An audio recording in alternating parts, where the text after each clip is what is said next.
Hello, internet friends. Welcome back once again. Thank you all so very much for joining me here today. I have quite a lot that I want to talk about, but I don't want to end up just speaking over a blank screen. So I tried to put a little bit more training footage in this video. What you're going to be watching is the third and fourth sessions from last week. I have since done 2 more sessions, and things are going really well in terms of weightlifting.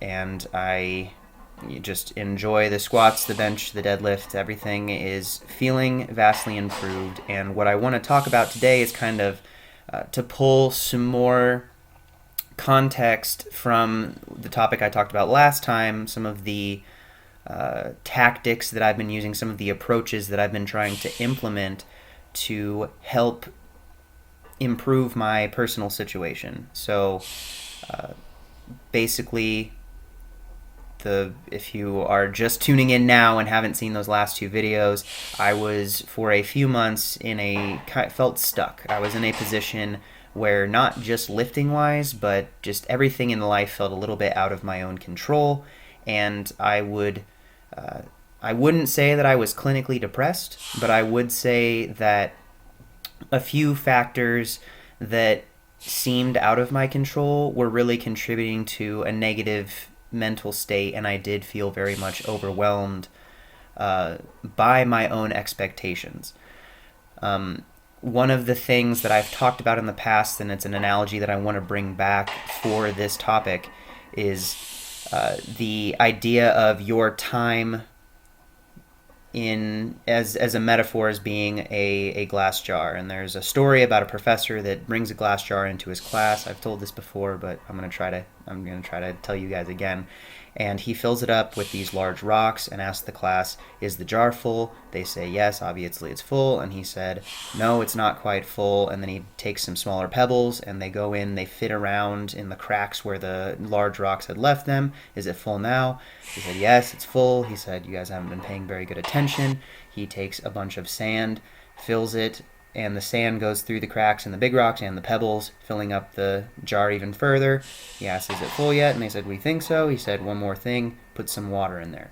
And this analogy is basically prioritization in your own life. If you use it, if you think of the jar as the time you have in a day, the large rocks are your big priorities. They're the biggest things to put in there first.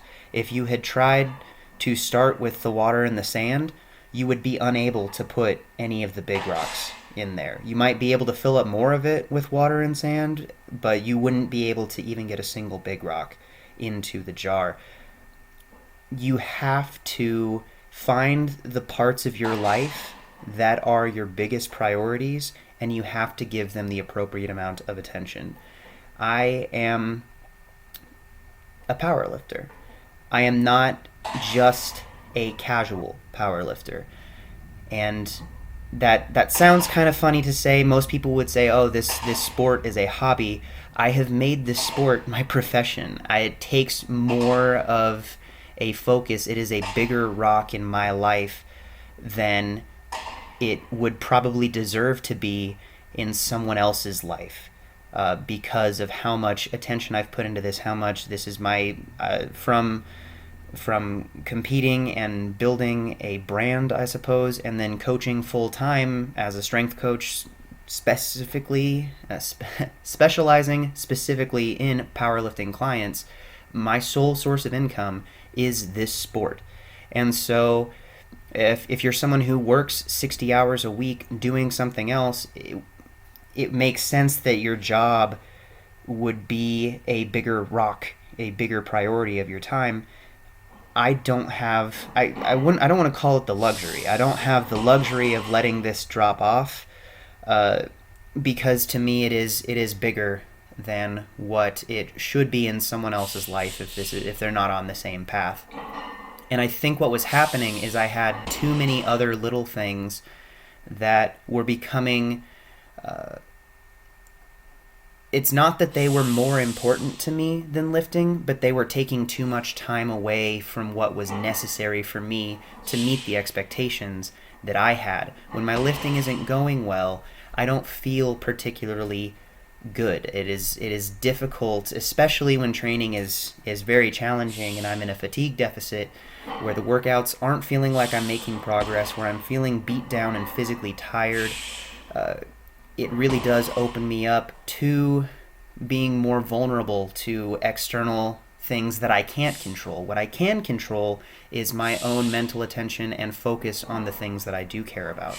And so I basically sat down and started to prioritize things.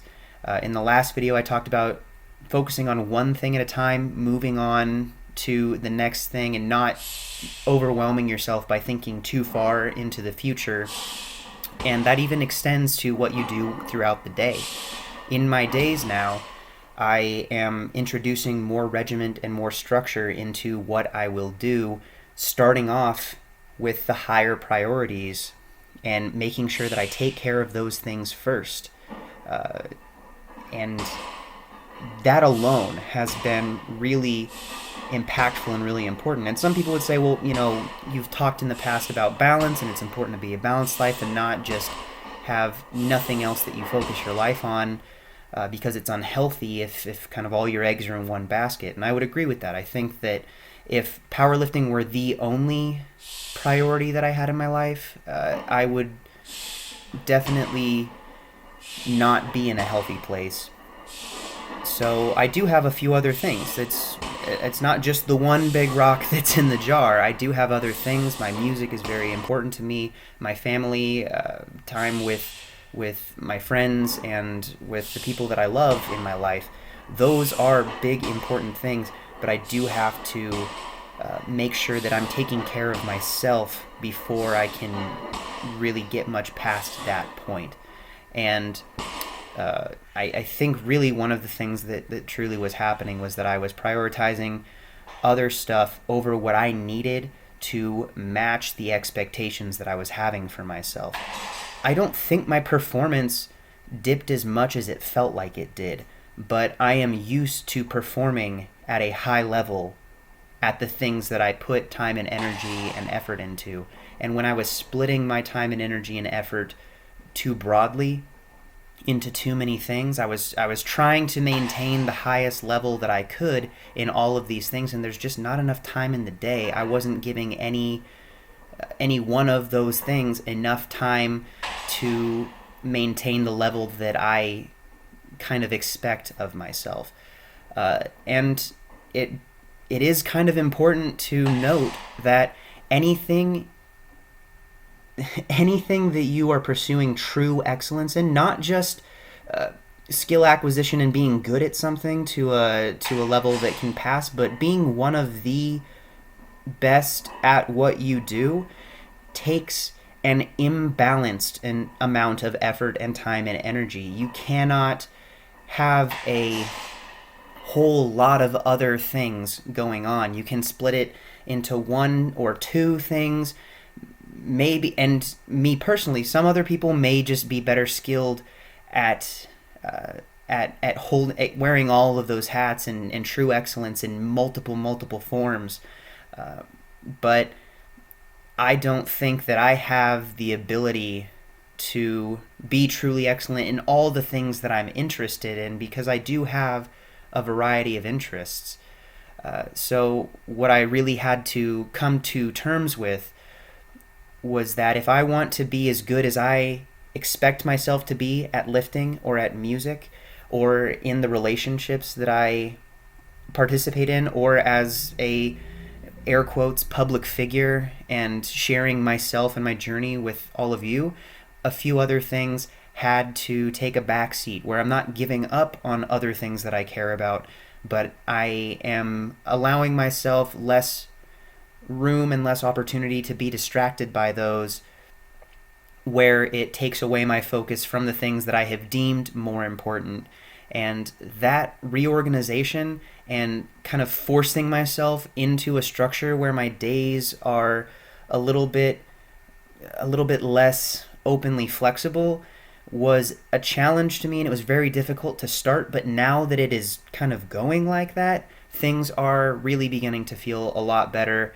And so I guess the takeaway from this video and what I really wanted to get across to you guys is if you are feeling like you are overwhelmed and can't really bring yourself to do much of anything, try to limit your focus into a couple of things that you deem to be the most important things. Once you get those stabilized, your mood and your attitude and your perception of the rest of your life tends to bring itself up a little bit more, and it makes it more approachable to try and work on a few other things. Don't try to fix everything in your life at one time, because it's not going to work. You're going to fail, you're going to not forgive yourself for failing, and you're going to become overwhelmed.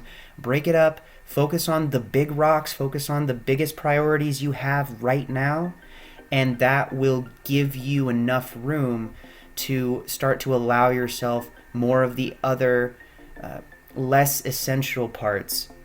And it's so independent based on what you care about most as a person, but you do have to limit it. Otherwise, we would all be as good as we want to be at everything that we're interested in, and that's really not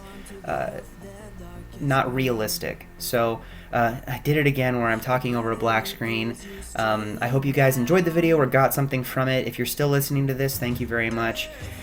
Maybe you can tell from my voice, I definitely feel like I'm in a much better place, and I do have 2 other workouts that they're ready to go, and I feel motivated and inspired and refreshed and rejuvenated in this pursuit, largely because it has become enough of my focus again that I'm putting in enough time, energy, and effort to start to see it creep towards the level that I expect myself to be at, and that's really what it comes down to. So thank you guys so much. I will talk to you very soon.